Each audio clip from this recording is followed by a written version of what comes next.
بقعة اقتصادية جميلة هنا في المغرب الحبيب في أقصى الشمال المغربي، تحديدا الفنادق، حيث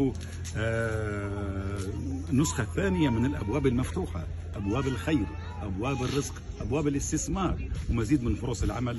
الدولة المغربية وعلى بعد أمتار من هنا مدينة سبتة تم إغلاق ما كان يجري في سبتة، ومن ثم تم استبدالها بأنظمة على أعلى مستوى، منطقة حرة تأتي السلع من كل مكان في العالم وتباع هنا بشكل حضاري جدا جدا. وبالتالي اذا كان السلع تاتي لتباع هنا هذا في الوقت الحالي، لكن ستاتي يوما ما ويتم التصنيع لها مثيل لها في المغرب. وبالتالي دائما وابدا ان شاء الله مزيد من الابواب المفتوحه، ليس في الشمال فحسب بل كل مناطق المملكه، لمزيد من فرص العمل ومزيد من التنميه الاقتصاديه.